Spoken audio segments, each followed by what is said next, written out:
నమస్తే మిత్రులారా, నా పేరు వెంకట్. మీరు చూస్తున్నది పోరాటగలం టీవీ. భారత రాష్ట్ర సమితి తెలంగాణ భవన్ ఖమ్మం జిల్లా కార్యాలయం నందు బీఆర్ఎస్ పార్టీ నేతలు కీలక మీడియా సమావేశం నిర్వహించారు. నిన్న ఖమ్మం నగరంలో కాంగ్రెస్ పార్టీ బీఆర్ఎస్ పార్టీ వాళ్ళ మధ్య జరిగినటువంటి గొడవలు సందర్భంగా 48వ డివిజన్ మాజీ కార్పొరేటర్ తోట రామారావు, అదేవిధంగా పగడాల నాగరాజు ఆధ్వర్యంలో ఈ కీలక మీడియా సమావేశం నిర్వహించడం జరిగింది. ఈ సందర్భంగా ఈ మీడియా సమావేశంలో కాంగ్రెస్ పార్టీ నేతలపై ఆగ్రహం వ్యక్తం చేసిన బీఆర్ఎస్ పార్టీ నగర అధ్యక్షులు మరియు తదితర నాయకులు ఒకరికి ధన్యవాదాలు తెలియజేస్తూ ఈరోజు పత్రికా సమావేశం నిర్వహించడం ఉద్దేశం, మరి తోట గోవిందమ్మ రామారావు గారు కార్పొరేటర్ గారు డివిజన్లో మనందరికీ తెలుసు, ఖమ్మానికి వర్షాకాలం సీజన్ వచ్చిందంటేనే ఎక్కువగా ఏదైతే మన మున్నేరు పరివాహక ప్రాంతం ఉన్నటువంటి డివిజన్లన్నీ కూడా మరి వరద ముంపుకి అక్కడ ఉన్నటువంటి ప్రజలందరూ కూడా పడేటువంటి ఇబ్బందులందరూ కూడా మీడియా మిత్రులకు తెలుసు, ఖమ్మం పట్టణ ప్రజలకు తెలుసు. ముఖ్యంగా గత 3 రోజులుగా వర్ష కురవటం, తద్వారా పెద్ద ఎత్తున డివిజన్లోకి నీళ్లు రావటం, మరి వాటిని ఎప్పటికప్పుడు దగ్గరుండి పర్యవేక్షణ చేసి జేసీబీలతోటి ఆ నీళ్లను కూడా మళ్ళీ ఎమ్మటే వాటిని బయటికి పంపించే ప్రయత్నంలో మా కార్పొరేటర్ గారు తోట రామారావు గారు, గోవిందమ్మ గారు, మరి వారి కుటుంబ సభ్యులందరూ కూడా ప్రజలతో మమేకమై పనిచేస్తూ ఉంటే అక్కడ ఉన్నటువంటి కొంతమంది కాంగ్రెస్ నాయకులు తోట రామారావు గారు ఏదైతే మరి అధికారులతో మాట్లాడి అక్కడికి పని యంత్రాలు జేసీబీ కానీ వర్కర్లను కానీ తెప్పించి పని చేపిస్తూ ఉంటే నిన్న జరిగినటువంటి ఒక సందర్భమే కాకుండా అనేక సందర్భాలు ఆ డివిజన్లో కాంగ్రెస్ పార్టీ నాయకులు చేసినటువంటి సందర్భాలు కూడా చాలా ఉన్నాయి. నిన్న జరిగింది అక్కడ జేసీబీల దగ్గర నిలబడి తోట రామారావు గారు అధికారులతో మాట్లాడి తీసుకొచ్చినటువంటి జేసీబీలు ఏదైతే ఉన్నాయో వారి దగ్గర నిలబడి పని చేస్తూ ఉంటే, పని చేపిస్తూ ఉంటే ఇంకోటి జేసీబీ దగ్గరికి వెళ్ళి అక్కడ ఉన్నటువంటి కాంగ్రెస్ నాయకులు ఫోటోలు దిగి మేము తీసుకొచ్చి చేపిస్తానేమని చెప్పి ప్రజలకి అబద్ధాలు చెప్తూ అక్కడ ఉన్నటువంటి కార్పొరేటర్ని బదనాం చేసేటువంటి ప్రయత్నంలో కాంగ్రెస్ పార్టీ కార్యకర్తలు నిమగ్నం అయితే దాన్ని ఖండించాల్సింది పోయి ఇవాళ కాంగ్రెస్ పార్టీ జిల్లా అధ్యక్షుడు, అదేవిధంగా మేయర్ గారు మరియు మిగతా కార్పొరేటర్ నాయకులు అందరూ కలిసి వాళ్ళ ప్రెస్ మీట్ పెట్టి వరదలు ఉధృతంగా వస్తున్న కారణం చేత మేము సహాయ సహకారాలు అందిస్తూ ఉంటే ప్రజలకి మాపై దాడి చేస్తూ ఉన్నారని చెప్పి ఇవాళ ఇష్టం వచ్చినట్టుగా మా కార్పొరేటర్ గారి మీద, అదేవిధంగా బీఆర్ఎస్ పార్టీ నాయకులారా ఖబర్దార్ అని చెప్పి మాట్లాడుతూ ఉన్నారు కాంగ్రెస్ పార్టీ నాయకులు. విపత్తు వచ్చినప్పుడు సహాయం చేసే దాంట్లో కానీ ప్రజలను ఆదుకునే దాంట్లో నుంచి కానీ నిజంగా మీ గురించి చెప్పదలుచుకుంటే మేము మాట్లాడడం, గత సంవత్సరం వచ్చినటువంటి వరదలే, ఆ వరదల ముంపు ప్రాంతానికి గురైనటువంటి బాధితులే ఇవాళ రాష్ట్రానికే కాదు ప్రపంచానికి మీరు ఎంత నిస్సహాయ పరిస్థితిలో ఇక్కడ ఖమ్మంలో కాంగ్రెస్ పార్టీ నాయకులు అధికార పార్టీ ఉందనేది అద్దం పట్టినట్టుగా ప్రజలే చూపించారు. మేము చెప్పడం కాదు, ఆ రోజు చిన్నపిల్లల నుంచి సైతం ముసలోళ్ళు దాకా మైకులు ముందు పెడితే ఒకటే తిట్ల దండకంతో కాంగ్రెస్ పార్టీని తిట్టి ఆరిపోశారు. మరి ఆ రోజు ఆదుకుంది ఎవరయ్యా అంటే బీఆర్ఎస్ పార్టీ నాయకులే ముందుండి ప్రజలకు పనిచేశారు తప్ప మీరు ఒక అన్నం మెతుకు కూడా వచ్చి ప్రజలకు పెట్టింది లేదు. ఇదే తోట రామారావు గారు ఆ డివిజన్లో, మా మాటేటి నాగేశ్వరరావు గారు, అటుపోతే ముక్కాల రాజేష్ గారు, అటుపోతే కార్పొరేటర్ కాపోయినప్పటికీ కార్పొరేటర్ పోటీ చేసి ఓడిపోయినటువంటి బోజెట్ల రామ్మోహన్ గారు సైతం ఇట్లా అన్ని డివిజన్లలో ఉన్నటువంటి మా నాయకులందరూ కూడా పెద్ద ఎత్తున ప్రజలకు సహాయ సహకారాలు అందించడం, లక్షల రూపాయలు పెట్టి వస్తువులు కొనిచ్చడం, వాళ్ళకు పోయినటువంటి చెద్దర్లు, దుప్పట్లు, బట్టలు, నిత్యావసర సరుకులు ఒకటా రెండా ప్రతిరోజు మా వద్దిరాజు రవిచంద్ర గారు మరి వారు కూడా లారీలలో సరుకులు పంపిస్తే పంచడం, మా పువ్వాడ అజయ్ కుమార్ గారు మాజీ మంత్రి గారు వారు కూడా సహాయం చేపిస్తే మరి వారి సరుకులు కూడా తీసుకొచ్చి పంపాం. ఇట్లా అన్ని రకాలుగా మేము తీసుకొచ్చి ప్రజలకు సాయం చేశాం. మీరేమో మీ ఖ్యాతి మాత్రం ఖండాంతరాలు దాటింది. వరదల్లో ఇరుక్కున్న వాళ్ళని కాపాడాలని నిస్సహాయ పరిస్థితిలో ఈ కాంగ్రెస్ పార్టీ ఇక్కడ ఈ ఖమ్మం జిల్లాలో, ఈ ఖమ్మం నగరంలో ఉందంటే అది ఖచ్చితంగా ప్రజలు మీడియా ముందుకు వచ్చి చెప్తే తప్ప ఈ లోకానికి తెలియలేదు. ప్రజల్ని కాపాడటంలో విఫలమయ్యారు, ప్రజా సమస్యలు పరిష్కరించే దాంట్లో విఫలమయ్యారు మీరు. పైగా తగదన్నట్టుగా ప్రజల్ని పక్కదోవ పట్టించడం కోసం ఇవాళ మా నాయకుల మీద మా ప్రజాప్రతినిధుల మీద అక్క సెల్లబోసుకుంటా ఉన్నారు. వారి మీద లేనిపోని నిందలు వేస్తూ ఉన్నారు. ఒక్కటి కాదు 10 జేసీబీలు పంపించండి, మేము కాదనట్లేము. ఎవరైనా ప్రజలకు సేవ చేయాల్సిందే. అది ప్రజాప్రతినిధి లేకపోతే సామాన్య కార్యకర్త అయినా సరే. మీ పార్టీకి సంబంధించిన వాళ్ళకి జేసీబీలు పంపిస్తే అడ్డుకున్నారు, చేస్తే కార్పొరేటరే చేయాలని చెప్పి మాట్లాడుతూ ఉన్నారు. మేము అంత గడ్డి తినే మాటలు మేము మాట్లాడదలుచుకోలేదు. మీరు పంపిస్తే పంపించండి, ఒక్కటి కాదు 10 పంపించండి, క్లీన్ చేయండి. ఆ డివిజన్ బాగుపడుతుంది, ప్రజలకు ఉపశమనం కలుగుతుంది. అంతేగాని మేము మా కార్యకర్త పనిచేయకూడదా అని చెప్పి మేయర్ గారు మాట్లాడటం, మేము గాంధీలం కాదు భగత్ సింగులని రెచ్చిపోతాం, ఖబర్దార్ కాంగ్రెస్ బీఆర్ఎస్ పార్టీ నాయకులారా అంటాం, రౌడీ సీటర్లు అంటాం. ఏంది మీరు ఏం మాట్లాడదలుచుకున్నారు? మీ ఉడత బెదిరింపులకు భయపడటానికి ఇక్కడ ఎవరు లేరు, గాజులు వేసుకొని కూడా కూర్చోలేదు. ప్రజల కోసం, ప్రజా సమస్యల కోసం నిత్యం తెగించి కొట్లాడి పోరాడేదే బీఆర్ఎస్ పార్టీ. ఖచ్చితంగా రాబోయే రోజుల్లో కూడా ఇంకా మీరు ఏదైతే ప్రజలకు ఇచ్చినటువంటి హామీల పట్ల కావచ్చు, ఇక్కడ మీరు విస్మరిస్తున్నటువంటి పనులను కావచ్చు, ఎప్పటికప్పుడు మేము ఏలెత్తి చూపడంలో ముందు ఉంటాం. ఇవాళ ముఖ్యంగా ఖమ్మం నగరం చూసుకున్నట్టయితే ఎక్కడ పారిశుద్ధ్యం అక్కడే ఉంది, ఎక్కడ సిల్టు డ్రైన్లలో అక్కడే ఆగిపోయింది. సిల్ట్ ఆగిపోయి డ్రైనేజీ వాటర్ రోడ్ల మీదకి వచ్చి ఇళ్లకు చేరి ఇవాళ దోమలు కరిచి ప్రజలు ఎక్కడ లేని ఇబ్బందులు పడతా ఉన్నారు. ఇవాళ ప్రభుత్వ ఆసుపత్రుల్లో కావచ్చు, ప్రైవేట్ ఆసుపత్రుల్లో కావచ్చు, ఇవాళ డెంగ్యూ విష జ్వరాలు వచ్చినటువంటి ప్రజలు, ఖమ్మానికి సంబంధించినటువంటి ప్రజలే 45% హాస్పిటల్లో ఉన్నారంటే అందులో అసహ్యస్థితి లేదు. ప్రజల పట్ల మీకున్న చిత్తశుద్ధి ఇదేనా? గతంలో మా అక్కడ పనిచేసినటువంటి పువ్వాడ అజయ్ కుమార్ గారు మంత్రిగా ఉండి సైకిల్ వేసుకొని చెప్పి పొద్దున్న లేస్తే ఇల్లు తిరిగిండు, కాలువలు తీసిండు, ప్రతి ఇంటికి పోయి మీ సమస్యలు ఏంటని అడిగిండు. ఆయన పోవటమే కాదు, జిల్లా కలెక్టరు, ఎస్పీ, కమిషనరు, అధికారులు అందరినీ ఎంట పెట్టుకొని ఇల్లు తిరిగిండు. ఇలా ఒక్కళ్ళని చూస్తూ ఉన్నావా? మీ కాంగ్రెస్ పార్టీలో సంబంధించిన ప్రజాప్రతినిధులు ఒక్కళ్ళన్నా ఇళ్ళకి పోతుండ్రా? ఏ పేదవాడి ఇంటికన్నా పోయారా? ఏ స్లమ్ ఏరియాలన్నా పోయి పొద్దున్నే పనులు చేశారా? అధికారులను తీసుకుపోయి పని చేయించారా? ఈ సోయి లేదు మీకు. ఎంతసేపటికి గుడ్డగాలటం, మీరేయటం, బీఆర్ఎస్ పార్టీ నాయకులు తప్పుదోవ పట్టడం. ముఖ్యంగా వీధి లైట్లు అయితే వీధి లైట్ వేయడానికి కూడా వీధి లైట్ స్టాక్ లేదండి మున్సిపాలిటీలో. ఇంత దరిద్రంగా ఉంది ఇంత పెద్ద మున్సిపాలిటీ. బీఆర్ఎస్ పార్టీ ప్రభుత్వంలో నెంబర్ 1గా ఉన్నటువంటి ఖమ్మం కార్పొరేషన్ మున్సిపాలిటీ ఇవాళ 64వ స్థానానికి పడేశారు మీరు తీసుకొచ్చి. ఆ దరిద్రం మీరు కాదా? నెంబర్ 1 స్థానం ఎక్కడ, 64వ స్థానం ఎక్కడ? మురికి గుంటలు తీసి మేము పార్కులు వేసాం, పెద్ద పెద్ద రోడ్లు వేసాం. మీరు ఆ పార్కుల్ని మెయింటైన్ చేయలేరు, మీరు వేసిన కాలువలో సిల్ట్ తీయలేరు. ఇవాళ వర్షాకాలం సీజన్, ఎక్కడ పడితే అక్కడ నగరంలో గుంటలు. మేము లెటర్లు ఇచ్చినా పట్టించుకోవట్లేదు, మా కార్పొరేటర్లు చెప్పినా పట్టించుకోవట్లేరు. గుంటలు పూడ్చే పరిస్థితులు అసలు లేరు. ఎంతసేపటికి మీ పదవులు, మాకేం పదవి వస్తుంది, మాకేం పదవి వస్తుంది, మీరు పంచుకునే పనిలో ఉన్నారు తప్ప ప్రజలకు పనిచేసేటువంటి పరిస్థితులు ఇక్కడ కాంగ్రెస్ పార్టీ లేదు. మీరు ఏ సెంటర్ కన్నా పోదాం, ఇలా ఎన్టీఆర్ సర్కిల్కి పోతే మంచిగా ఆఫీస్కి పోదాం తయారైపోయిన వాళ్ళు ఆఫీస్కి పోయేలోపు బూడిదల బొర్రలు వచ్చినటువంటి పరిస్థితి దుబ్బగొట్టుకొని. ఎక్కడ చూసినా గుంటలమయం, లైట్లు వేసే పరిస్థితిలో లేదు. సెంటర్ లైటింగ్ తీర్చిదిద్ది నీట్గా ఖమ్మం నగరం అంతా ఎలుగుల జిలుగులతో మీ ఉంచితే ఇలా చిమ్మ చీకట్లో ఉంచుతున్నారు మీరు ఖమ్మాన్ని. ప్రజలు గమనిస్తలేరు అనుకుంటున్నారా? ప్రజలు గమనిస్తూనే ఉన్నారు. మున్సిపాలిటీ వర్కర్లు చెత్తెత్తకపోవట్లేరు, పారిశుద్ధ్యం శూన్యం. చెప్పుకుంటూ పోతే 1 కాదు 2 కాదు, కొల్లలు. పైగా వరదల సమయంలో మేమే సాయం చేస్తున్నట్టుగా మీరు ఇచ్చే బిల్డప్, మేమేదో దాడులు చేస్తున్నట్టు. హరీష్ రావు గారు రాష్ట్ర మాజీ మంత్రి, 14 సంవత్సరాలు తెలంగాణ కోసం పోరాడినటువంటి వ్యక్తి ఈ ఖమ్మంలో వరదలు వస్తున్నాయి, ప్రజల్ని ఆదుకోవాలి అని ప్రభుత్వాన్ని డిమాండ్ చేయాలి. ఇక్కడున్న సమస్యలు చూసి ప్రజలు ఎదుర్కొంటున్న ఇబ్బందులు ఇక్కట్లు చూసి వస్తే ఖమ్మానికి దాడి చేసి కారు పగలగొట్టారు. సంస్కృతి మీది. ఇంతవరకు పోలీసు వాళ్ళు ఆ కేసు కూడా చేయలే. హరీష్ రావు గారు కారు మీద దాడి జరిగితే కనీసం కేసు కూడా చేయలే. అట్లనే నిన్న మాట్లాడి రామారావు గారిని 4ంటికి తీసుకుపోయి 10 దాకా పోలీస్ స్టేషన్లో ఉంచి కేసు పెట్టి పంపిస్తారు తోటరామారావు గారిని.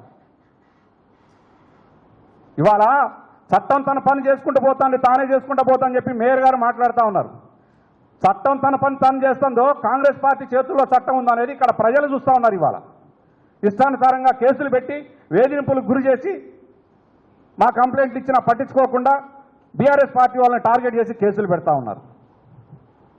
మేము కార్యకర్తలకు బండ్లు ఇస్తేనో లేకపోతే వాళ్ళు ఇస్తేనో మేము అడ్డుకునే పరిస్థితులు లేము.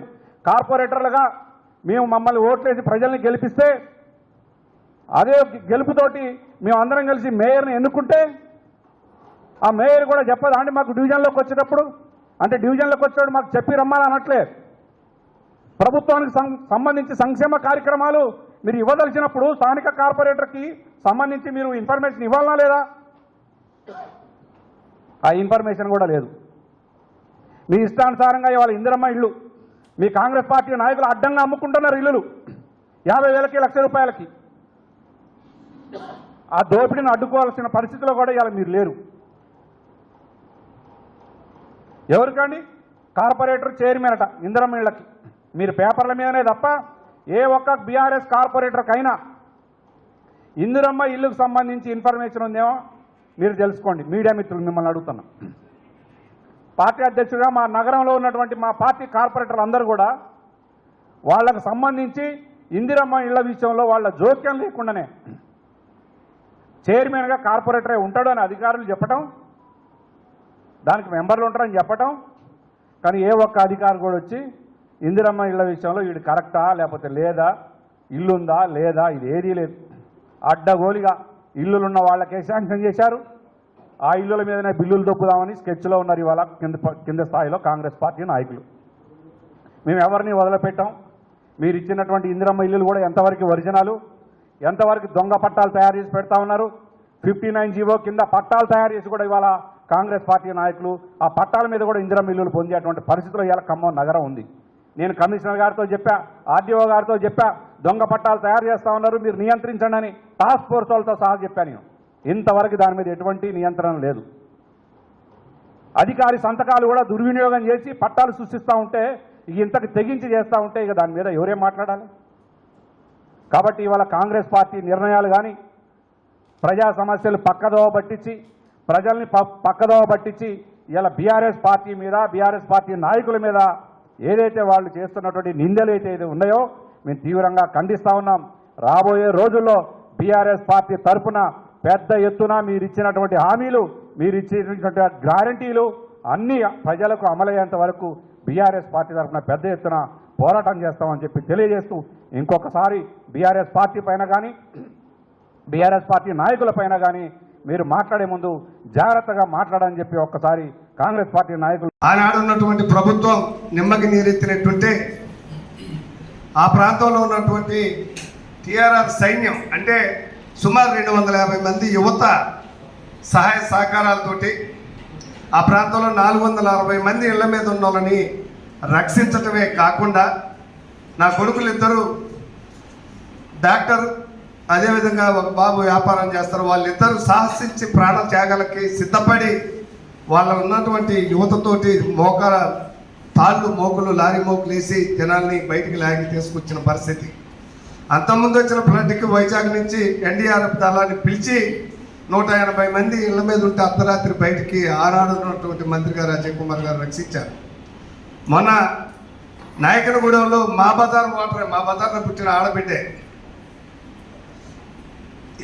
అక్కడ ఇటుకలు చేసి బతుకుతారు నాయకనగూడెంలో అలుగు మీద. అప్పుడు ఉన్నటువంటి ప్రభుత్వ నిర్లక్ష్యంతో, ఇక్కడ ఉన్న అధికారుల నిర్లక్ష్యంతో ఒకే భర్త భార్య ఇంటి మీదకి వద్దొచ్చి నీళ్ళల్లా కేకలేసుకుంటా అర్జించుకుంటా మీడియా ముందు ప్రాణాలు గాలిలో వదిలేసి ఆ శవాలు దొరకని పరిస్థితి. అలా ఉన్నటువంటి ప్రభుత్వం మొన్న కురిసిన 15 రోజుల వారాలకి గణేష్ పండుగ వస్తుంది. గణేష్ విగ్రహాలకు మహిళలు ఇబ్బంది పడతారు. ఆ ప్రాంతంలో బాగా శానిటేషన్ ఇబ్బంది ఉందని కమిషనర్ గారికి, అసిస్టెంట్ కమిషనర్ గారికి, సూపర్వైజర్ సాంబయ్య గారికి 15 రోజులు బట్టి విన్నవిస్తే మొన్న అసిస్టెంట్ కమిషనర్ గారు వార్డు మొత్తం పర్యటించి 2 జేసీబీలు ఇస్తాం, 2 ట్రాక్టర్లు ఇస్తాం, 20 మంది గ్యాంగ్ వర్కర్లు ఇస్తాం, ఈ ప్రాంతం వరదల ప్రాంతం సురక్షితంగా వారం రోజులు చేయించుకుంటే అదే రోజు భారీ వర్షం ఎక్కువయ్యి ఆటంకం కలిగే పనికి ఒక జేసీబీ ఇస్తే వినాయకుడి విగ్రహాల కాడ చేసినాం, అంతటితో ఆగిపోయింది. ఆ తర్వాత తెల్లారి 2 జేసీబీలు ఇస్తామంటే వద్దండి వర్షం బాగుంది, జేసీబీలతో పని కాదు, ఒక్కరోజు ఆగండి అంటే నిన్న ఉదయం 7 గంటలకు 2 జేసీబీలు వచ్చినాయి. అసిస్టెంట్ కమిషనర్ గారు మాకు ఫోన్ చేసి ఎక్కడెక్కడైతే ఇబ్బంది ఉందో అక్కడ పనిచేయించమని చెప్పారు. ఒక జేసీబీని శారదానగర్ ప్రాంతంలో పెట్టి, ఒకటి ఎఫ్సై గూడెం మెయిన్ రోడ్డు పెట్టి పని చేపిస్తుంటే కొంతమంది, అతను ఎవరో నాకు తెలియదు, ఎవరో అల్లి సాయి కిరణ్ అట, అతను నా ఓటర్ కాదు, ఆ ప్రాంత ప్రజలు కాదు, ఆయన సూర్యాపేటలో ఓటరు. ఆ తర్వాత కొన్నాళ్ళు ప్రకాశ్ నగర్లో ఉన్నాడట. 48వ డివిజన్లో అతను ఓటర్ అయి ఉంటే ఆ ప్రాంతంలో ఒక ప్రజాప్రతినిధిగా మా సతీమణి ఉన్నది కాబట్టి మమ్మల్ని నిలదీసి అడగవచ్చు. అక్కడ ఉన్న ప్రజలకి 10,000 మంది జనాభా, 5,500 మందికి మేము ప్రజాప్రతినిధిగా గత 20 సంవత్సరాల బట్టి ఆ ప్రాంతంలో ఒకటి కాదు, అంతకుముందు 40వ డివిజన్లో ఉన్నాం, ఇప్పుడు 48వ డివిజన్లో ఉన్నాం. 2-3 డివిజన్లు, 4 డివిజన్లు. అటు మాటేటి గారి కుటుంబం, మా కుటుంబం, రామ్మోహన్ గారు, మక్కెల రాజేష్ గారు, రుద్రగాని ఉపేందర్ గారు ఎప్పుడూ స్వలాభాలకు ఆశపడకుండా సహాయ సహకారాలు అందించుకునే విధంగా అక్కడ ఉన్నటువంటి బీఆర్ఎస్ టీం ఆధ్వర్యంలో గతంలో ఎన్నో సర్వీసులు చేశాం, శాతనాకాడి పనులు చేశాం. ఈ అల్లె సాయికిరణ్ అనే అతను అక్కడ ఉన్నటువంటి జేసీబీని మేము 2 జేసీబీలు ఇస్తే 2 చోట్ల ఉండలేము కదా. ఒక చోట మా బాబు ఉన్నాడు కృష్ణానాయక్ అని, రెండో చోట వార్డు ఇన్ఛార్జ్ ఒక 2 జేసీబీ దగ్గర ఉంటే ఈ అల్లి సాయికిరణ్ అనే అతను, ఆయన ఒక ప్లాట్ ఉన్నట్టుంది ఆ ప్రాంతంలో. వాళ్ళ బంధువులు ఎవరో వాళ్ళ ప్లాట్ బాగు చేయడానికి మెయిన్ రోడ్లో పనిచేసేదాన్ని జేసీబీని అక్కడ తీసుకెళ్ళటం జరిగిందండి. అప్పుడు మా బాబు అక్కడ ఉండి, మీరు జేసీబీని రోడ్డు మీద నీళ్ళు వెళ్ళాలి, ఇది మైపాదు పోయే జిల్లా హెడ్ క్వార్టర్ పోయే రోడ్డు, ఈ రోడ్డు మీద నడుము లోతు నీళ్ళు వస్తున్నాయి, ఈ నీళ్ళు వెళ్ళదీయకపోతే ప్రజల్లో మనకు బాగోదు, ముఖ్యంగా 2 జిల్లాలకు అనుసంధానమైన రోడ్డు ముందు నీళ్ళు క్లియర్ చేయాలి, మీరు అట్టేట చేసపోయింది. వాళ్ళకు వాగ్వాదం జరుగుతుంటే నేను అక్కడ పోయి, ఇలా వాగ్వాదం మంచి పద్ధతి కాదు, ఈ జేసీబీలు అసిస్టెంట్ కమిషనర్ గారు మాకు పంపడం జరిగింది, నా సెల్లో రికార్డు ఉంది, 15 రోజుల మట్టి తిప్పలు పడితే అవి పంపారు. ఆ ఉద్దేశంతో ఈ మెయిన్ రోడ్ క్లియర్ చేయాలని చెప్పి వాళ్ళు వీళ్ళు పెరుగులాడుతుంటే అరుచుకుంటుంటే మధ్యలో ఉండి వద్దని సదాయించడానికి పోయినానే తప్ప, ఇవాళ ఎవరు గుర్తు తెలియని వ్యక్తులు బుడిగ సంఘాలు లెక్క వచ్చారండి. వాళ్ళు ఎక్కడా ప్రజా సమస్యలు స్పందించినట్టయితే నాకు కనపడలే. పిల్లికి బిచ్చం పెట్టడం, ఇంటి ముందుకు వచ్చి సంఘవడుతో రూపాయి బిచ్చం అయిన వాళ్ళు తోట రామారావు కబర్తా అనే స్థాయి అయితే వాళ్ళకి లేదు. నన్ను ఎవరునంటే వేలాది మందికి దాన ధర్మాలు, వేలాది మందికి ఆ భగవంతుడికి వినాయక చవితికి నేను 400 బాక్సులు టమాటాలు ఇస్తాను, ఈ పట్టణానికి 3 లక్షల రూపాయల కూరగాయలు ప్రతి సంవత్సరం 20 సంవత్సరాల మట్టి ఇస్తున్నా, ప్రతి సంవత్సరం వినాయకులకి వేలాది మందికి 10 ఫ్లడ్లు ఎదుర్కొన్నా. నన్ను రౌడీ సీట్లు అనేటప్పుడు ఒకసారి వాళ్ళ గతమేందో, వాళ్ళ వెనకాల కింద వాళ్ళకున్న మనస్సాక్షి ఏందో ఖమ్మం జిల్లా ప్రజానీకానికి తెలిసిందని మీ ద్వారా నా యావత్తు ఖమ్మం పట్టణ ప్రజానీకానికి తెలియజేస్తా ఉన్నా. పిట్ట బెదిరింపులు వాళ్ళేదో అట వారసులట, భగత్ సింగ్ వారసులు వాళ్ళు కాదండి. 1976 నుంచి భగత్ సింగ్ వారసులు మా కుటుంబం, మా బీఆర్ఎస్ సైన్యం 3 టౌన్లో. భగత్ సింగ్ పేరు చెప్పేంత నైతిక హక్కు వాళ్ళకి లేదు. భగత్ సింగ్ కాదు, బుడిగ సంఘాలకి పిట్టల దొరకగాడ పనికిరాని పగటి చేసే గాళ్ళు బెదిరిస్తే బెదిరే సైన్యం బీఆర్ఎస్ సైన్యం కాదు. తోటరామారావు కుటుంబం అలాంటిది కాదు. ఆ కాడికి వచ్చి భౌతిక దాడులకు వాళ్ళు ఏమైనా దిగి ఒకవేళ తోటరామారావుని అంతం చేయాలనే ఆలోచన వస్తే అంతకంటే ముందే వాళ్ళని అంతమయ్యే దిశగా మా సైన్యం, మా కుటుంబం ఎదుర్కొంటుందని మీ ద్వారాన ఎవరైతే బుడిగ సంఘాల్లాగా అవాక్కులు చెక్క వాక్కులు నా మీద పేలారో వాళ్ళకి మీ ద్వారాన హెచ్చరిస్తూ ఉన్నా. ఖబర్దార్ అనే స్థాయి వాళ్ళకి లేదు. అక్కడ మేము వాళ్ళు చేసే పనులు ఎదుర్కొనే వాళ్ళైతే చిన్న నిదర్శనం చెప్తున్నాను సార్. 2014లో తెలంగాణ ఏర్పడిన తర్వాత కేసీఆర్ గారు ప్రభుత్వం వచ్చినాక 2016 కంటే ముందు 48వ డివిజన్లో 3 రేషన్ షాపులు ఉంటే 240 కార్డులు ఇప్పించిన ఘనత ఒక కేసీఆర్కి ఆనాడు ఉన్నటువంటి టీఆర్ఎస్ ప్రభుత్వానికి దక్కింది. మొన్న ఈ జిల్లా అధికారులు కలెక్టర్ గారి ఆదేశాల అనుసారం, ఇక్కడ ఉన్నటువంటి ప్రభుత్వ అధికారుల ఆదేశాల అనుసారం సర్వే చేస్తే 460 కుటుంబాలు కార్డులకి అర్హులుంటే వాళ్ళు ఇచ్చింది 36 కార్డులు.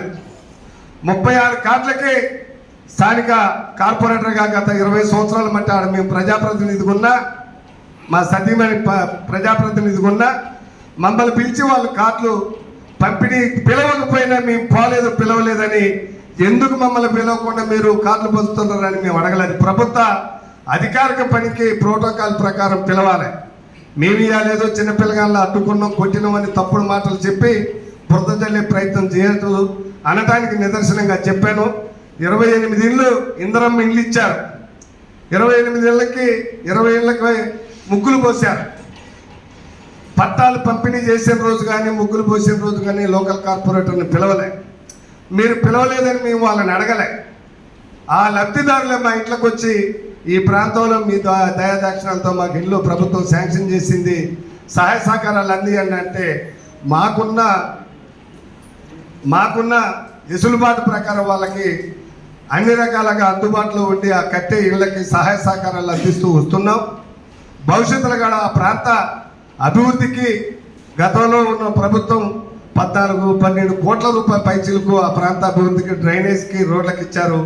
ఇప్పుడు ఈ 20 నెలల బట్టి కనీసం పట్టువని 10 లక్షల రూపాయల పండుగ ఆ ప్రాంతానికి విధించిన పాపాన ఈ ప్రభుత్వం పోలేదు. రాబోయే రోజులైనా మీ ద్వారా ప్రభుత్వాన్ని హెచ్చరిస్తాను. ఇప్పటికైనా అది స్లమ్ ఏరియా, వరదల ఏరియా కాబట్టి స్పెషల్ ఫండ్ నుంచి ఆ ప్రాంత డెవలప్కి ఫండ్స్ని రిలీజ్ చేసి ఆ ప్రాంత అభివృద్ధికి ఉపయోగపడాలి తప్ప అది జిల్లా నాయకత్వం అయినా ప్రభుత్వం తరఫున ఉన్నటువంటి పట్టణ నాయకత్వం అయినా అక్కడ ఉన్న కార్పొరేటర్ని బురదల్లే ప్రయత్నం చేస్తే చేతులు ముడుచుకొని ఊకోము, దాన్ని తిప్పికొట్టి ఏదైనా ఉంటే ప్రజాక్షేత్రంలో తేల్చుకోవటానికి ఇప్పటికైనా మించిపోయిందే లేదు. మీడియా సమావేశం వాళ్ళని పెట్టి బహిరంగ చర్చకు రమ్మనండి. చర్చలో మేమేం తప్పు చేసామో వాళ్ళు ఏం తప్పులు చేసేదో ప్రజాక్షేత్రంలో తెలుసుకుందాం. నన్ను 1 గంటకు తీసుకెళ్ళి రాత్రి 10ంటికి కేసులు నా మీద బనాయించారు. ఇటువైపు నుంచి మమ్మల్ని ఇంటి మా పిల్లల్ని కొట్టారని మా వార్డు ఇన్ఛార్జి కేసు పెడితే దాన్ని పట్టించుకోకుండా నేను ఆ ప్రాంతంలో ముఖ్యంగా పబ్లిక్లో తిరిగామని నా మీద సెక్షన్లు పెట్టి 4 సెక్షన్లతో కేసులు పెట్టారు.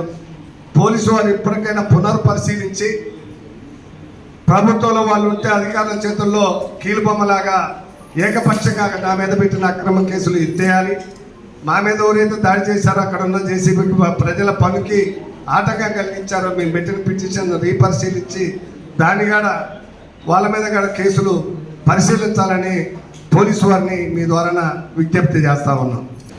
ముందున్న ఎలక్ట్రానిక్ మీడియా మిత్రులు, ప్రింటింగ్ మీడియా మిత్రులకు మరియు నా తోటి కార్పొరేటర్లు, వేదిక మీద ఉన్న బీఆర్ఎస్ కార్యకర్తలకు ప్రత్యేక ధన్యవాదాలు.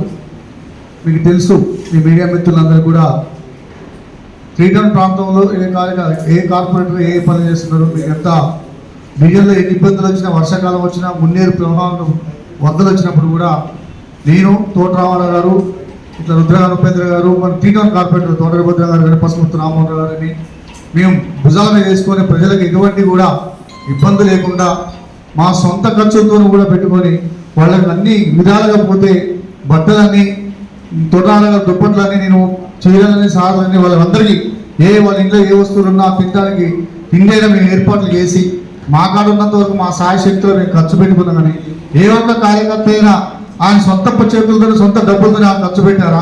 ఎవరు పెట్టిన దాఖలా లేవు అక్కడ. కానీ మా మీదనే ఆ వరదలు వచ్చినప్పుడు నా మీదనే 3 కేసులు పెట్టారు, నన్ను అవసరం చేశారు. నేను నా సొంత డబ్బులతో కష్టపడ్డ డబ్బులతో పేద ప్రజల కోసం అన్ని కొట్టబోతే గిన్నెలు, పరుపులు, దుప్పట్లు, చీరలు అన్నీ నేను పంచిపెడితే కనీసానికి నన్ను తీసుకుపోయి నేనేదో ఆలోచన చేసినని రేవంత్ రెడ్డి గారు వచ్చినప్పుడు మామూలుగా పేద ప్రజల కోసం, అయ్యా నువ్వు ఇంత కాదు ఇంత ఇవ్వండి అయ్యా, వాళ్ళకి మొత్తం లక్షల్లో ఇబ్బంది పడ్డారు అని చెప్పి నేను అడిగినందుకు నన్ను తీసుకుపోయి అవసరం చేశారు, లోపలేశారు. 3 కేసులు పెట్టి బెయిల్ ఇచ్చి పంపించారు. ఇలాంటి కాంగ్రెస్ కార్యకర్తలు ఇట్లా చేయడం ఎంతవరకు సహజం? అది మేము మా ప్రభుత్వం ఉన్నప్పుడు కాంగ్రెస్ పార్టీలో కార్యకర్తలు కానీ, టీఆర్ఎస్ టీడీపీ కార్యకర్తలు కానీ, ఏ పార్టీ అయినా అందరం కలిసిమెలిసి కానీ అభివృద్ధి అనేది తోడ్పడాలా, ప్రజలకు ఎవరికి ఇబ్బంది లేకుండా చేయాలని చెప్పి ఇట్లా చేసి మేము చెప్పుకొని అందరూ కలిసి పెట్టుకుపోయాము. ఇట్లానే వ్యత్యాసాలు మేము ఎప్పుడు చూడ, ఏ రాజకీయంలో ఇన్ని సంవత్సరాల నుంచి చేస్తున్నాం. కానీ ఇట్లా ఒక జేసీబీ దగ్గర మా బ్రదర్, ఆయన సీనియర్ నాయకుడు, ఆయన కనీసానికి ఒక 25 సంవత్సరాల నుంచి పార్టీలో ఉంటాడు. అది అన్ని పార్టీలు, ఈ పార్టీలో ఉండవచ్చు 15 సంవత్సరాలు అవుతుంది. ఆయన పట్టుకొని దుర్భాషలు ఆడటం, ఒక రౌడీ సీటర్ ఆడటం, రౌడీ షీటర్ అని ఎంతవరకు అది సహజం చెప్పండి. ఇంతే కాదు, ప్రోటోకాల్ ప్రకారం కూడా మీరు చూడండి. మీ ప్రోటోకాల్ ప్రకారం కూడా మీరు వచ్చినప్పుడు మేము ఎప్పుడైనా సరే కాంగ్రెస్ పార్టీలో వచ్చిన ఎవరు కార్యకర్తలు వచ్చినా మా ప్రభుత్వం వచ్చినప్పుడు ఎవరిని కించపరచలేదు, ఎవరు పక్కన తీసుకొని వాళ్ళతో పాటు కూడా మేము అందరం కలిసి కాంగ్రెస్ కార్పొరేటర్లు ఉన్నా వాళ్ళు కూడా వచ్చారు మాతో పాటు. సిపిఐ కానీ సిపిఎం కానీ అందరూ వచ్చారు వాళ్ళతో పాటు. కళ్యాణలక్ష్మి కానీ చెక్కులు కానీ ప్రోటోకాల్ ప్రకారం పంపించాము. మరి మేయర్ గారు లేదండి, మేయర్ గారు కానీ మేము కానీ అందరం కానీ కార్పొరేటర్లని ప్రజల గారు ఎన్నుకుంది. మరి ప్రజల తర్వాత కార్పొరేటర్లు ఎన్నుకుంటే కదా మేయర్ ఇచ్చింది అక్కడ. మరి మేయర్ గారు ఏం చేశారు, కనీసానికి వార్డులో డివిజన్లోకి వచ్చినప్పుడు కనీసం మేయర్ గారు కనీసం ఇన్ఫర్మేషన్ కూడా లేదండి. అధికారులు కూడా మాకు ఇన్ఫర్మేషన్ లేదా. కనీసం ఈ రోజు ఇల్లు శాంక్షన్ అయినాయి అంటే ఎన్ని 150 అప్లికేషన్లు పెట్టుకుంటే నా డివిజన్లో 25 మీరు సెలెక్ట్ చేసేది. 25 ఇస్తే ఇంకా 125 మంది పేద ప్రజలకు ఏం కావాలి, ఇస్తే మొత్తం ఇవ్వాలా, లేకపోతే 25 మందికి ఇస్తే వాళ్ళు పాపం ఎంతమంది మా కాడికి వచ్చి లభోదివని మొత్తుకుంటుండే. ఇదే నా పద్ధతి. ఇట్లా కాకుండా కనీసానికి గురించి నా ప్రభుత్వానికి మేము చెప్పేదనుకుంటే లోకల్ ఉన్న నాయకులకు కూడా కాంగ్రెస్ పార్టీ కార్యకర్తలు కూడా మీరు కూడా అందరూ అంత అన్నదమ్ములా కలిసిమెలిసి పోవాల్సిందే తప్ప ఇలా ఎప్పుడు కూడా వ్యత్యాసాలు చేసి ఒక పెద్ద చిన్న లేకుండా మీదికి వచ్చి రావాలని మంచిది కాదని కోరుకుంటూ ఈ అవకాశం ఇచ్చినందుకు ధన్యవాదాలు. ప్రజాస్వామ్యబద్ధంగా ఎన్నికై ఆ డివిజన్లో ప్రజాప్రతినిధులు ఉన్నటువంటి తోటరామారావు గారి డివిజన్లో తోటరామారావు గారు సమస్యలపై స్పందించి పనిచేస్తుంటే ఆ ప్రజా సమస్యలకి జేసీబీలు అవసరం అని చెప్పేసి మున్సిపల్ కమిషనర్ గారు కొట్లాడి జేసీబీ తీసుకొచ్చి అక్కడ పని చేపిస్తుంటే దానికి బండి కింద ఎక్కదూరి ఆ బండి మొత్తం బరువు మోస్తున్నట్టు ఫీలింగ్ తోట కాంగ్రెస్ కార్యకర్తలు ఉండటం అంటే అది ఎంత హాస్యాస్పదం మనకు అర్థమవుతుంది. అంటే తెలిసిన ప్రజాప్రతినిధి పని చేపిస్తుంటే వాళ్ళు వచ్చి ఫోటోలు దిగి ఒక పని వాడు చేపిస్తున్నట్టు వాళ్ళు చూడటం అంటే దానికి ఎక్కడివరకు పోతుంది? ప్రజాస్వామ్యం పూని అవుతుందా, ప్రజాస్వామ్యం అపహాస్య పాలు చేస్తున్నారని అర్థమవుతుంది. అంటే దూడ గట్టు వేసి సాగుతుంది అట్లుంది ఎడది. మేయర్ గారు డివిజన్లలోకి వచ్చినప్పుడు కార్పొరేటర్కి చెప్పకుండా రేషన్ కార్డు వాళ్ళే వంచుతారు. ఈ ఇంద్రమ్మ ఇళ్ళకి చైర్మన్ అంటారు ప్రజాప్రతినిధి వాళ్ళకి పిలవరు. వాళ్ళకి తెలవకుండానే డివిజన్లోకి వచ్చి ఆ లబ్ధిదారులకు ఇచ్చిపోతారు పత్రాలు, రేషన్ కార్డు పత్రాలు ఇచ్చిపోతారు, కళ్యాణ లక్ష్మి చెక్కలు ఇచ్చిపోతారు, అన్నీ ఇచ్చిపోతారు. మరి ప్రజాస్వామ్యంలో మనం ఉన్నట్టా లేనట్టా, ప్రజాప్రతినిధి విలువ ఉన్నట్టా లేనట్టా ఒకసారి గుండె మీద చేసుకొని కాంగ్రెస్ నాయకులు ఆలోచించాల్సిన అవసరం ఉన్నది. అక్కడ కార్పొరేటర్ ప్రజలు ఎన్నుకుంటున్న కార్పొరేటర్ కదా, మరి వాళ్ళకి ప్రాధాన్యత ఇవ్వాల్సిన బాధ్యత పెద్దలు చెప్పాల్సిన బాధ్యత. పెద్దలే పక్కదారి పడుతుంటే కింద వాళ్ళు ఎందుకు తప్పుదో పట్టించారు? ఇప్పుడు రామారావు గారు అదే పరిస్థితి. పైన వాడు చేసే తప్పులే కింద కార్యకర్తలు చేస్తున్నారు.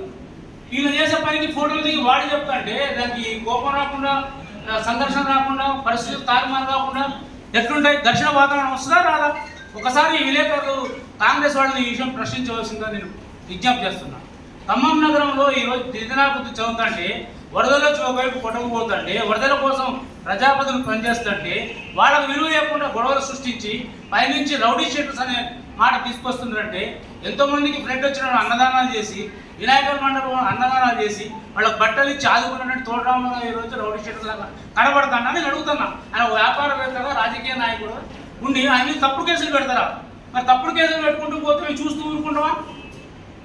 ఆ తప్పుడు కేసులు ఎంతవరకు నిలబడతాయి? తప్పుడు కేసులు పెట్టడం ఎంతవరకు సబబు? పెద్దలు చెప్పాల్సిన బాధ్యత ఈ జిల్లా పెద్దలకు కూడా ఉన్నది. ఎందుకు కేసు పెట్టాల్సిన పరిస్థితి? తప్పుడు కేసు మనం కేసు పెడుతున్నాం తీసుకోరు, వాళ్ళ కేసులో బుక్ చేసి ఉదయం మధ్యాహ్నం నుంచి రాత్రి 10 వరకు పెడతారు. మధ్యాహ్నం నుంచి ఆయన స్టేషన్లో కూర్చోబెడతారు. మరి దీన్ని ఏమన్నా దీన్ని ఏం ఆలోచిస్తున్నట్టు? కాబట్టి పైన వాళ్ళు ఏం చేస్తారు, కింద వాళ్ళు కూడా అదే చేస్తారు. కాబట్టి ఉన్న రోజులు ఇక నగర పరిపాలన ఉన్న రోజులు ఇప్పటికైనా బుద్ధి తప్ప పనులు చేయకుండా బుద్ధితోటి తెలిసిన కార్పొరేటర్లకు మర్యాద ఇవ్వండి, మీరు మర్యాద పొందండి. కింద కార్పొరేటర్ మర్యాద ఇవ్వకపోతే మీకు కూడా మర్యాద ఉండదు. మిమ్మల్ని కూడా పదార్థాలు పలచన చేస్తాం, ప్రజల్లో మిమ్మల్ని కూడా చిత్కారాలు ఎదుర్కోవాల్సి వస్తుంది. కాబట్టి గెలిచిన ప్రజాప్రతినిధులకు విలువ ఇవ్వండి అని చెప్పేసి ఈ సందర్భంగా చెప్తాను. వీళ్ళ బుద్ధి ఎలాంటిదంటే బ్లడ్ వచ్చి మన రేవంత్ రెడ్డి గారు సీఎం పర్యటన పోస్తే జనాల్లో కనీసం బురదలో కాలు మీద పెట్టకుండా నమస్కారం పెట్టిపోయినటువంటి సంస్కృతి రేవంత్ రెడ్డి గారు కాంగ్రెస్ ముఖ్యమంత్రి. అదే బీఆర్ఎస్ పార్టీ నాయకులు మన అజయ్ కుమార్, అనిల్ గారు వరదలు వచ్చినప్పుడు ప్రజలకు పోయి వాళ్ళకి ఏం కావాలో చూసి ఓదార్చి ధైర్యం చెప్పి వాళ్ళు ఆదుకున్నటువంటి పరిస్థితి మన దగ్గర ఖమ్మం జిల్లాలో చూసాం. మన నాయకులు, మా నాయకులు, వాళ్ళ నాయకులు తేడా. కనీసం ప్రకాశ్ నగర్ బ్రిడ్జి మీద జనాలు ఇరుక్కుంటే డోజర్ పెట్టి ఒక అనామకుడు సాహసవంతుడు కాపాడడం తప్ప ఈ ప్రభుత్వం వాడు హెలికాప్టర్లు దిగుతారు, ఒక హెలికాప్టర్ వాడలేదు. సంస్కృతి సంప్రదాయం కాంగ్రెస్ పార్టీ నాయకుడిది. కాబట్టి ఈరోజు ఖమ్మం నగరంలో 3 మంత్రుల నుండి ప్రజలకు మేలు చేయాలని ఆరాధించకుండా మేలు చేసేటోళ్ళ మీద ఈరోజు దొంగ కేసులు పెట్టి వేధించడం ఎంతవరకు సభం చూస్తూ మాత్రం ఊరుకోము. ఇది హెచ్చరిక మాత్రం చేయదలుచుకున్నాం. కాబట్టి ప్రజాస్వామ్యాన్ని కాపాడండి, మీరు గౌరవం ఉండండి, కిందోళ్ళకి గౌరవించండి, అందరంతో ఈ ఖమ్మం నగరానికి తోడ్పడండి. అధికారులు కూడా పోలీసులు కూడా అప్రమత్తంగా ఉండండి. వాళ్ళు పెట్టే కేసులు కానీ వాళ్ళు ఇచ్చే రిప్రజెంటేషన్ కానీ బీఆర్ఎస్ పార్టీ ఇచ్చే రిప్రజెంటేషన్ కానీ బీఆర్ఎస్ పార్టీ ఇచ్చే కేసుల విషయం కూడా మీరు ఆచితూచి వివరించి ఆలోచించి నిర్ణయం తీసుకోవాలి తప్ప ప్రభుత్వం అధికారంలో ఉంది కదా వన్ సైడ్ చేసుకుంటూ పోతే రేపు మేము అధికారంలో వస్తాం, మేము ఉంటాం, మాకు కూడా కొన్ని లెక్కలు ఉంటాయి, మేము కూడా దాన్ని చూడాల్సి వస్తాయి. కాబట్టి అధికారులు కూడా తప్పులు చేయొద్దు ఈ విషయంలో. వాళ్ళు కూడా నీతి నిజాయితీగా ఉండి పనిచేయాల్సిన అవసరం బాధ్యత వాళ్ళందరి మీద ఉంది. ఖమ్మం నగరంలో చూడండి, పడకేసి అభివృద్ధి పడకేసి మా అధ్యక్షుడు చెప్పాడు, ఎక్కడో ఉన్న ప్లేట్ కిందికి పడిపోయినట్టు పరిస్థితి మన ఖమ్మం నగరం కనబడుతుంది. ఒక్కడు కూడా ప్రజల్లో పోయే పరిస్థితి లేదు, ప్రోటోకాల్ పాటించట్లేదు. మాకు ఇచ్చిన నిధులన్నీ రద్దు చేసి పారేసారు. ఎక్కడ మాకు బీఆర్ఎస్ గెలిచిన కార్పొరేటర్ ఒక్క కూడా అభివృద్ధి 2 సంవత్సరాల్లో ఒక తట్టని మట్టి కూడా పోయే పరిస్థితి కనబడుతుంది. మరి అభివృద్ధి అంటే కాంగ్రెస్ పార్టీ డివిజన్ అభివృద్ధి, బీఆర్ఎస్ పార్టీలో ఏం చేయకుండా ఉంటే అది ఎట్లా సమగ్రాభివృద్ధి అవుతా నగరాభివృద్ధి అవుతా? 2 సమానంగా చేసుకుంటూ పోతే అందరికి నిధులు ఇచ్చుకుంటూ పోతే ఆ నిధుల ద్వారా ఖమ్మం నగరాభివృద్ధి జరుగుతుంది తప్ప ఒక పార్టీ అధికార పార్టీలకు నిధులు ఇచ్చి ఆ ప్రతిపక్షాలు నిధులు లేకుండా వాళ్ళకి రద్దు చేసేసి పనులన్నీ రద్దు చేసేస్తే నగరాభివృద్ధి ఎట్లా సాధిస్తుందండి? కాబట్టి ఇలాంటి తప్పుడు వ్యవహారాలను మీరు మానుకోవాలని చెప్పేసి తప్పుడు కేసులు పెట్టేటువంటి వాటికి మాత్రం భయపడేది లేదు. దీన్ని ఎదురు నిలబెడతాం. రామారావు గారు మీద పెట్టిన కేసు బేషరతుగా వెనక్కి తీసుకోవాలి. అదేవిధంగా క్షమాపణ చెప్పాలి. ఆ కార్యకర్తలు కూడా హెచ్చరికలు చెప్పాలి. వాళ్ళకి పని చేసిన పని చేసుకోండి, మీరు పనిచేయండి, పోటీ పడండి, పనిలో పోటీ పడండి, ప్రజలకు మేలు చేయండి. ప్రజలకు ఎవరు పోటీ పడితే వాళ్ళకి వచ్చేటువంటి రాజకీయ భవిష్యత్తు ఉంటుంది తప్ప తప్పుడు కేసులతో భయపెట్టించే పరిస్థితి తీసుకొస్తే మాత్రం ఆ ప్రజలు ప్రజాస్వామ్యతని గుణపాఠం చెప్తారు, ప్రజాక్షేత్రాన్ని గుణపాఠం చెప్తారు. ఈ సందర్భంగా తెలియజేస్తారు. సెలవు. టీఆర్ఎస్ నాయకులు విచ్చేసిన పత్రిక అలాగే ఎలక్ట్రానిక్ మీడియా మిత్రులందరూ కూడా నమస్కారం. ఇంతకుముందే కాంగ్రెస్ పార్టీ వాళ్ళ ప్రెస్ మీట్ చూడటం జరిగింది. అందులో కాంగ్రెస్ పార్టీ అధ్యక్షులు వారు మాట్లాడిన మాటలు చూసినప్పుడు నిజంగా చాలా ఆశ్చర్యకరంగా అనిపించింది. ఒక ప్రభుత్వంలో ఉన్నటువంటి ఒక కాంగ్రెస్ పార్టీ అధ్యక్షుడు ఆ మాట్లాడే తీరు చూస్తే నిజంగా చాలా బాధాకరం అనిపించింది. ఇంత దారుణంగా మాట్లాడతారా? ఎందుకంటే ఒక వ్యక్తి మీద మాట్లాడేటప్పుడు కొంత అవగాహన కలిగి ఉండాలి. ఇవాళ తోటరామారావు గారు అనే వ్యక్తి ఆయన ఒక 4-5 టర్మ్స్ దాకా కౌన్సిలర్గా కార్పొరేటర్గా పనిచేసినటువంటి వ్యక్తి. వాళ్ళ కుటుంబం కావచ్చు. వరదలప్పుడు అందరికీ కామన్, వరదలు అనేది 47, 45, 46లో ఇబ్బందులు పెడుతుంది.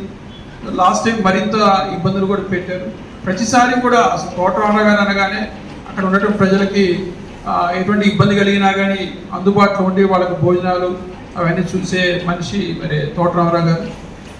మనం కూడా మీ కాలేజీ పరంగా వరదలు వచ్చినప్పుడు సాయం చేస్తున్నప్పుడు చూశాను ఆయన్ని. జనరల్గా హెల్ప్ చేయడం వేరు, మనిషి మమేకం అయిపోతాడు. తండ్రి కొడుకులు మార్నింగ్ నుంచి ఈవినింగ్ వరకు నిజంగా ఆ బాధ నేను కూడా దగ్గరుండి చూశాను. వరదలప్పుడు పూర్తిగా ఇల్లు కొట్టకపోయాయి. అంత బాధలో మనం ఓదార్చడం వేరు, మమేకం అవటం వేరు. వాళ్ళతో అలా మమేకమైనటువంటి వ్యక్తి తోటరామారావు గారు. మాట్లాడే భాష ఒక విధంగా ఉంటుంది, రైట్? ఆ భాష మనకేమైనా ఇబ్బంది ఉంటుందేమో కానీ ఆ ప్రజల్లో కలిసిపోయిన వ్యక్తి, వాళ్ళతో అలా కలగొలుపుగా మాట్లాడే వ్యక్తి. అక్కడ ఏదో ఘర్షణ జరగచ్చు, దానికి ఏదో ఖమ్మంలో గంజాయి దాడులు, కత్తిపోట్లు, దొంగతనాలు జరిగితే జరగని మీటింగు ఒక తోటరామారావు గారు లాంటి వ్యక్తి, సీనియర్ నాయకుడు, మీ అందరికీ అక్కడ ఈరోజు ప్రెస్ మీట్ పెట్టిన వ్యక్తులందరికీ పరిచయం ఉన్నటువంటి వ్యక్తి, అరే ఆయన మీద అంతగానం ప్రెస్ మీట్ పెట్టాల్సిన అవసరం ఏంటి? దాన్ని మనం ఆలోచించాలి.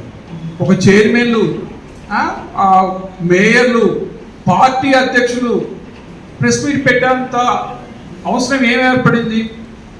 నిజంగా అక్కడ ఘర్షణ జరిగితే పోలీసు వాళ్ళు ఎంక్వైరీ చేస్తారు, ఆ పద్ధతి ప్రకారం పోవాలి. పోకపోతే మేము కూడా పార్టీ పరంగా మేము తీసుకునే చర్యలు మేము తీసుకుంటాం, అది వేరే అంశం. దానికి ఒక ప్రెస్ మీట్ పెట్టి క్రిమినల్ కేసు చేయాలని చెప్పి అధికార పార్టీ అధ్యక్షులు మాట్లాడితే దాని అర్థం ఏంటి? అంటే మీరు ప్రభుత్వంలో ఉండి అధికారుల మీద ఒత్తిడి చేస్తున్నారని చెప్పి క్లియర్ కనబడుతుంది.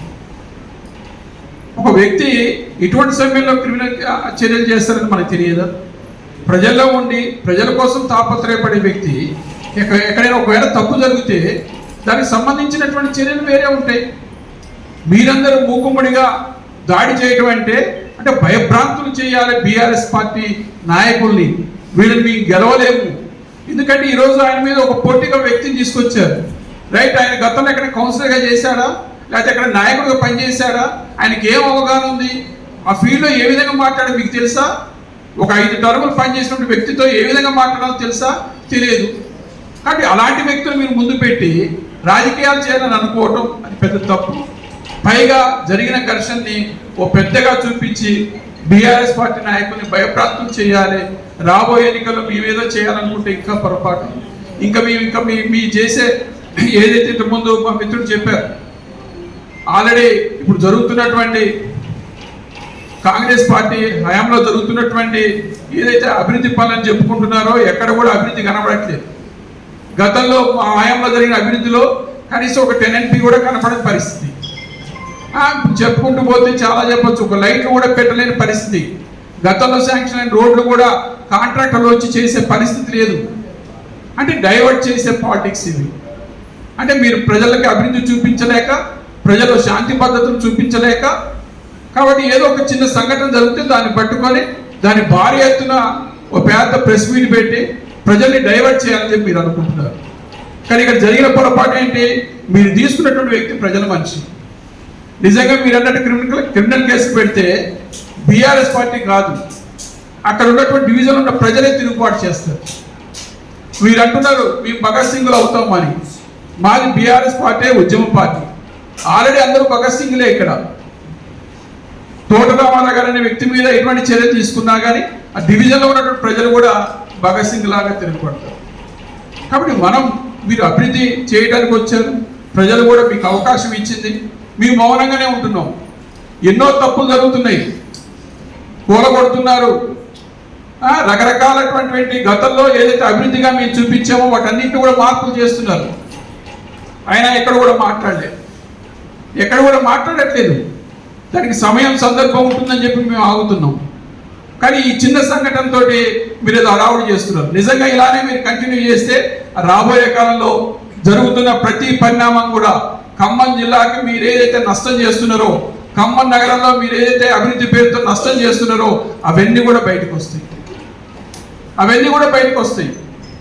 ఇవాళ రాబోయే మున్సిపల్ ఎన్నికల్లో ఏదో అడావుడి చేయాలి, బీఆర్ఎస్ పార్టీ నాయకులను భయభ్రాంతులు చేయాలి. మరి బీఆర్ఎస్ పార్టీలో ఉన్నటువంటి సీనియర్ నాయకులు ఈరోజు కూడా మరి ప్రజల్లో ఉన్నటువంటి నాయకులు మీ దగ్గర లేకపోవడంతో రాబోయే ఎన్నికలు ఎదుర్కోవడం అనేది మీరు కష్టం అని చెప్పి భావించే మీరు ఇలాంటి ప్రెస్ మీట్లు పెడుతున్నారని చెప్పి మేము భావిస్తున్నాం. కాబట్టి ఇంకా డెప్త్గా మేము పోవట్లేదు. ప్రస్తుతం మీరు ప్రెస్ మీట్ పెట్టారు. ఆ ప్రెస్ మీట్లో మీరు మాట్లాడినటువంటి మాటలన్నీ కూడా అసమంజసమైనవి. ఎందుకంటే అధికారం మీ దగ్గరే ఉంది, అరాచకవాదులు మీ దగ్గరే ఉంటారు, రౌడీ షీట్లు మీ దగ్గరే ఉంటారు. ఎందుకంటే పోలీస్ పవర్ అంతా మీ దగ్గరే ఉంది. కాబట్టి మీరు మాట్లాడిన ప్రతి మాట కూడా అబద్ధం అని చెప్పి తెలుస్తుంది. కాబట్టి దయచేసి కాంగ్రెస్ నాయకుల్ని మీరు గెలవాలంటే ప్రజల్లోకి వెళ్ళండి, ప్రజలకి సర్వీస్ చేయండి. మీరు చేయగా మిగిలిపోయిన 10% కనీసం సక్రమంగా చేయటం నేర్చుకోండి. అప్పుడే మీరు గెలవగలుగుతారు.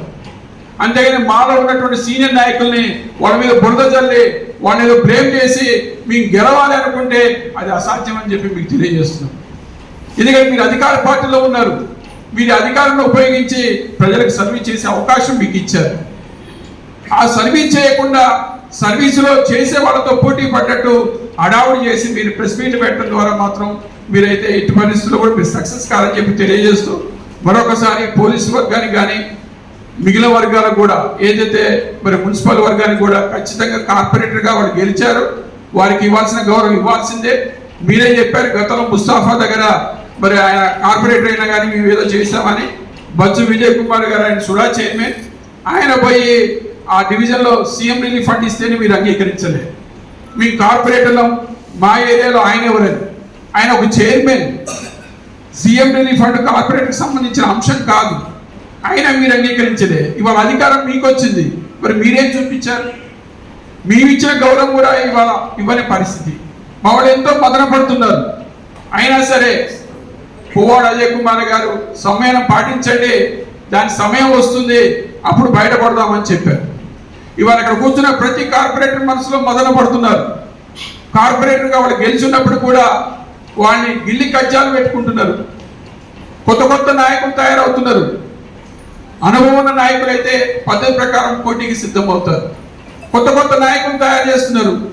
వాళ్ళు ఏ విధంగా నాయకులు కావాలని తెలియక ఇష్టారాజ్యంగా ఇలాంటి పంచాయతీలు పెట్టుకొని ప్రజల్లో మరి నవ్వుల పాలయ్యే పరిస్థితి ఈరోజు కాంగ్రెస్ పార్టీ పరిస్థితి. అంటే మరొకసారి తోటరామారావు గారి మీద ఉన్నటువంటి కేసులన్నిటి కూడా పునఃపరిశీలించాలి.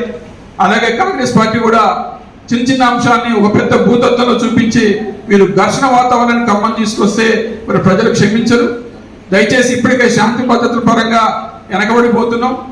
మున్సిపాలిటీ పరంగా కూడా మిత్రుడు చెప్పాడు, ఎక్కడో 10 ర్యాంకులు ఉండాల్సిన వాళ్ళు ఇవాళ 60-70లో ఉన్నామని చెప్పి. కాబట్టి వాటి మీద కాన్సన్ట్రేషన్ చేయవలసిందిగా మరి కోరుకుంటూ ఈ అవకాశం ఇచ్చిన మీ అందరికీ కూడా ధన్యవాదాలు తెలియజేస్తుంది.